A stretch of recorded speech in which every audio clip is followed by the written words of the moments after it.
सपना क्या है? नयन सेज पर सोया हुआ आंख का पानी, टूटना है उसका ज्यों जागे कच्ची नींद जवानी। गीली उम्र बनाने वालों, बिना डूबे नहाने वालों, अरे कुछ पानी के बह जाने से सावन नहीं मरा करता। छुप छुप कर अश्रु बहाने वालों, मोती व्यर्थ लुटाने वालों, एक सपने के मर जाने से जीवन नहीं मरा करता। नमस्कार साथियों, राम राम, खमा खड़ी, स्वागत है आप सभी का एक बार पुनः। मैं दिनेश आंजना एक बार फिर से आप सभी के बीच हाजिर हूं। आप सभी ने देखा होगा आज का जो अपना टॉपिक रहेगा। देखिए, कहते हैं ना कि जब आप सफल हो जाओगे जिंदगी में तो हजारों लोग आपके साथ आएंगे, एक कारवां बन जाता है। लेकिन कोई ऐसा भी होना चाहिए जो आपकी असफलता में भी आपके साथ खड़ा रहे। बहुत से मेरे भाई बहनों के मैसेज प्राप्त हुए कि सर, सफल लोगों के लिए तो आप हर बार आगे का आगे और उनको सफलता की सीढ़ियां बताते जा रहे हैं, डॉक्यूमेंट कैसे तैयार करना, एडमिशन कैसे लेना, ये वो वैसे वैसे। लेकिन हमारा क्या कसूर था? हमने मेहनत की, परिस्थितियां कुछ हमारे अनुकूल नहीं रही, पेपर सेट नहीं हुआ, हमारे कुछ ट्यूशंस रह गए या और भी एक्स वाई जेड। सर, ये तो जरूरी नहीं ना कि जिसका नंबर नहीं है वो पढ़ा नहीं। हो सकता है वो पढ़ा था, उसे सब कुछ याद था, लेकिन कुछ दूसरा कारण भी, दूसरा फैक्टर भी रहा होगा जिसकी वजह से उसका सिलेक्शन नहीं हुआ। और उसमें एक बड़ा फैक्टर यह है कि कट ऑफ का ज्यादा रहना। तो सर, हम डिमोटिवेट है कुछ, बस आप एक बार हमारी बात भी कर लेना तो भी हम खुश हो जाएं। तो साथियों देखिएगा, बड़ी अच्छी सी पंक्तियां हैं, कवि नीरज की है शायद, परफेक्टली मुझे याद नहीं आ रहा है कि सपना क्या है। नयन सेज पर सोया हुआ एक आंख का पानी है, कुछ नहीं है, हो सकता है वो पानी बह जाए। सपना टूटेगा, जैसे ही जागोगे सपना टूटने वाला है, सीधी सी बात है भाई। नींद ले रहे हैं, सपना आता है, ठीक है, जागेंगे टूटेगा।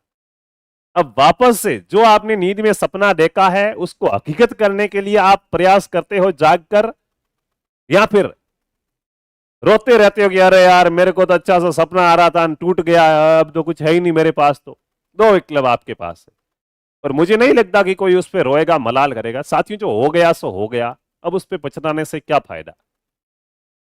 जो होना था सो हुआ। अपन ने मेहनत की, भरपूर प्रयास किया, कई महीने कई साल तक किसी ने मेहनत भी की होगी।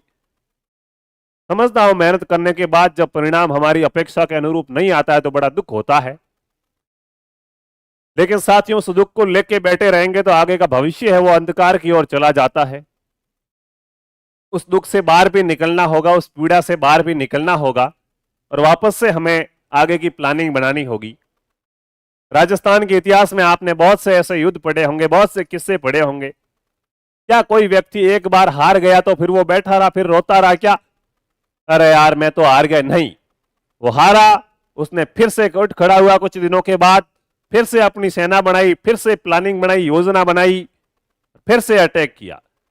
चलो फिर भी हार गया तो वापस दूसरी बार भी वो बैठा नहीं, प्रयास करते रहा, कोशिश निरंतर करते रहा। हौसलों के तर्कस में कोशिश का वो तीर जिंदा रखिए। हो जाए जिंदगी में सब कुछ, मगर फिर से जीतने की उम्मीद को जिंदा रखिए। एक बार हार गए, दो बार हार गए, कोई नहीं, मन से नहीं हारना है। अगर आप मन से हार गए तो काम नहीं आएगा। मैदान में कोई खिलाड़ी खेल रहा है, हार गया, कोई बात नहीं, वो दोबारा से जीत सकता है। लेकिन वो मैदान में जाने से पहले मन से ही हार चुका है, या एक बार मैदान में जाने के बाद दोबारा मैदान में जाने की हिमाकत नहीं कर पा रहा है कि मैं तो हार जाऊंगा।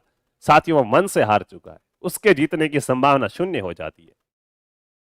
तो जितने भी भाई बहन आप सभी ने मेहनत की थी, ऐसा नहीं है कि आपने मेहनत नहीं की। लेकिन साथियों देखिएगा, युद्ध होता है, एक हारता है एक जीतता है। 1,20,000 बच्चे थे और सीटें मैच 25,000 है, 26,000।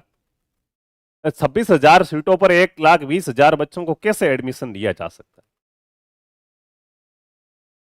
आप हारे नहीं है, आपका नाम उन 26,000 में नहीं आया है। हारे आप भी नहीं, आपने भी अपना अच्छा प्रदर्शन किया है।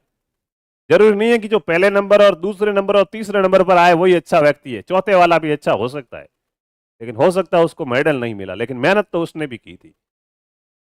थोड़ा सा अपने आप को सकारात्मक रखिए, पॉजिटिव रखिए। घर वाले भी कहेंगे, मैं मानता हूं कि सर चलिए हम तो पॉजिटिव हो गए, लेकिन घर वाले नहीं मान रहे हैं, वो ताने दे रहे हैं, ये वो हजारों बातें कर रहे हैं। साथियों, उनको समझाइए,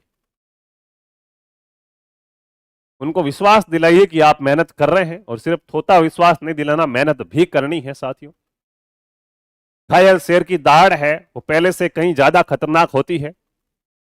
आपको इस चीज का नॉलेज मिला है कि कंपटीशन कितना हार्ड है, मेरिट कितनी ज्यादा जाने लगी है, एग्जाम में किस प्रकार के प्रश्न पूछे जाने लगे हैं। उसके अनुरूप आज से ही आप अपनी प्लानिंग को शुरू कीजिएगा। याद रखिए साथियों, आप हारे नहीं है, आपने अनुभव लिया है। अगर कोई नया बच्चा अब आके बीएसटी अगली साल जो 2024 में एग्जाम देगा कंपटीशन का, एकदम फ्रेशर आके एग्जाम देगा, उसकी शुरुआत जीरो से हो रही है, उसे अनुभव भी नहीं है। लेकिन साथियों, आपकी शुरुआत अनुभव से हो रही है, जीरो से नहीं हो रही है। अब पीछे की कई चीजों से वाकिफ है, जानते हैं कि क्या होता कैसे होता है। तो यकीन मानिए एक फ्रेशर बंदा आएगा और एक आप है, आपकी सफलता के चांस 99% ज्यादा बढ़ जाते हैं। आज अगर ओबीसी के अंदर या किसी भी कैटेगरी में मान लो कि कट ऑफ से सर मेरे 1 नंबर कम था, या कट ऑफ से मेरे 3 नंबर कम थे और मेरा सिलेक्शन नहीं हुआ, सर सिर्फ 3 नंबर, अगर 3 नंबर आ जाते तो मेरा सिलेक्शन हो जाता। साथियों, इसको इस रूप में सोचिए कि मेरे कट ऑफ से 3 नंबर है और मेरा सिलेक्शन नहीं हुआ, मतलब मेरे से ज्यादा नंबर वाले सभी का सिलेक्शन हो गया है। अब अगर मेरिट बनती है तो सबसे पहले नंबर पर मैं हूं। मतलब अपनी तैयारी को इस प्रकार कीजिए कि आने वाले एग्जाम में आप राजस्थान के टॉपर रहो। अच्छा मौका है आपके पास। अगर आप कट ऑफ से कुछ नंबर नीचे रहे हैं, साथियों आप आगे हो चुके हैं। जो आपके साथ थे उनसे जरूर आप पिछड़े हैं, लेकिन वो चले गए, अब वो आपके साथ ही नहीं रहे। अब पीछे के जो आपके साथी हैं उनसे आप कभी बहुत आगे हैं। अब अगर आप अपनी मेहनत को निरंतर रखेंगे, जारी रखेंगे, आने वाले समय में आप सबसे आगे हो सकते हैं। उसी के लिए आपको मेहनत करनी है। बाकी देखिए साथियों, जीवन बड़ा लंबा चौड़ा है। पंक्तियां क्या थी अपनी कि एक सपने के मर जाने से कभी जीवन नहीं मरा करता है। एक सपना था, एक ख्वाब था सर, टूट गया, लेकिन उससे मतलब आपको मेरी तो जिंदगी बर्बाद होगी, ये हो गया, न हो गया, ऐसा कभी नहीं हो सकता साथियों। जिंदगी की शुरुआत कहीं से भी की जा सकती है। हर दिन से जिंदगी की शुरुआत होती है। मौत का कोई पता नहीं है कब आ जाएगी। मृत्यु एकदम संसार का सत्य है कि मृत्यु होगी हर व्यक्ति की, उसका पता नहीं है कब हो सकती है, कुछ नहीं कहा जा सकता। लेकिन जिंदगी की शुरुआत आप करते हैं। आप जिंदा है मतलब अभी तक आपने मृत्यु को हरा रखा है। आप कहीं से भी जिंदगी की शुरुआत कर सकते हैं। हर सुबह, अब शाम को ये दिन खत्म नहीं हो रहा है, ये कल से आपके लिए एक नई शुरुआत के लिए सवेरा लेके आ रहा है। उस उगने वाले सूरज को साक्षी मानकर आप बहुत कुछ बदल सकते हैं, अपनी विपरीत परिस्थितियों को अपने अनुकूल कर सकते हैं। लेकिन हाथ में साथियों आपके है कि आप मेहनत करना चाहते हैं या नहीं। तो एक बार पुनः कहूंगा कि जिनका भी सिलेक्शन नहीं हुआ, बिल्कुल भी निराश नहीं होना, एकदम रिलैक्स। जो होना था वो साथियों हो गया है, उस पर पछताने से कुछ नहीं होगा। वापस से उठ खड़े होइए, महाराणा प्रताप से सीखिए। मुगलों से युद्ध करते थे, 1-2 छावनी जीती, फिर से वापस गायब। कुछ समय अंदर रहते जंगलों में, वापस से अपनी प्लानिंग बनाते, मजबूत आर्मी बनाते, वापस से अटैक। इस प्रकार से उन्होंने लगभग मेवाड़ के 80% भाग को पुनः विजय कर लिया था। बस इसी प्रकार सिलेबस का थोड़ा थोड़ा भाग डेली पढ़ते जाइए। मैं जानता हूं कि अभी आपने बीएसटीसी का पूरा सिलेबस पढ़ रखा है, अब से वापस उसको पढ़ना बड़ा मुश्किल रहेगा आपके लिए। कोई बात नहीं, उसको अलग अलग टॉपिकों में बांट लीजिए। जीके का एक टॉपिक पढ़ा, एक दिन रेस्ट करो, उसके क्वेश्चन करो, सिर्फ टेस्ट दो, बस मौज करो। धीरे धीरे करते करते आप आराम से अच्छे प्रकार से अपने सिलेबस को कवर कर सकते हैं। बाकी और भी कोई ऑप्शन है कि सर बीएसटीसी के अलावा और भी, तो साथियों राजस्थान में बहुत सारी और भी भर्तियां आएगी। 12वीं पास भर्तियां आएगी, जिसने ग्रेजुएशन कर रखी है ग्रेजुएशन लेवल की भर्तियां आएगी, उनकी भी तैयारी की जा सकती है। बीएसटीसी एक डिप्लोमा कोर्स है, ये डिप्लोमा है, लेकिन कुछ सीधी भर्तियां भी आती है, जैसे एलडीसी की भर्ती हो गई, राजस्थान पुलिस की भर्ती हो गई, उनसे सीधी आप नौकरी लग सकते हैं। तो डिप्लोमे से तो साथियों रोजगार कहीं आगे है, उसकी भी आप तैयारी कर सकते हैं। खुद को निराश नहीं होने देना है, एक अच्छी प्लानिंग के साथ फिर से तैयार हो जाइए। फिर भी कुछ बच्चे ऐसे हैं कि नहीं सर मेरी तो यूं जिंदगी खत्म है, मुझे तो ना अगली बार बीएसटीसी देना, ना किसी दूसरी भर्ती परीक्षा की तैयारी करनी, इस बार में बीएसटीसी में सिलेक्शन लेना है। तो साथियों उनके लिए अदर स्टेट का ऑप्शन होता है, अन्य राज्य से भी आप बीएसटीसी कर सकते हैं। इस पे काफी सवाल रहते हैं कि सर इसका प्रोसेस क्या, कैसे करते। प्रोसेस साथियों हरियाणा से कुछ लोग करते हैं, कुछ लोग एमपी से करते हैं, तो इनकी आपको ऑनलाइन वगैरह सर्च करना पड़ेगा। ऑनलाइन सर्च करके कभी एडमिशन मत लेना, वहां जाना पड़ता है, जाने के बाद यूनिवर्सिटी या कॉलेज देख करके उसके बाद निर्णय लेना पड़ता है। तो ये थोड़ा जटिल मामला है, इसमें फ्रॉड होने की संभावना ज्यादा रहती है, इसलिए हम इसके बारे में बात नहीं करते हैं। हो सकता है हम भलाई के लिए किसी को बताएं कि आप वहां से कर लो, और हो सके वो फ्रॉड निकले, फिर जिंदगी में ये दुख कभी भूल नहीं पाएंगे कि हमारी वजह से किसी बच्चे के साथ धोखा हुआ। तो इसलिए हम इसके बारे में इतनी बात नहीं करते हैं। बाकी ये आप जरूर पूछते हैं कि अन्य राज्य से अगर बीएसटीसी करके आऊं तो राजस्थान में मान्यता है या नहीं है। तो राजस्थान में बिल्कुल फुल मान्यता है। सर क्या मान्यता रद्द तो नहीं होगी? बिल्कुल कोई मान्यता रद्द नहीं होगी। मान्यता रद्द होगी उससे पहले नोटिफिकेशन निकाला जाएगा कि अब तक आपने बाहरी राज्यों से बीएसटीसी की है, कोई दिक्कत नहीं, मान्य है। आज के बाद अगर की तो मान्य नहीं है, तो आपके कोई दिक्कत नहीं आएगी, आप अच्छे प्रकार से कर सकते हैं।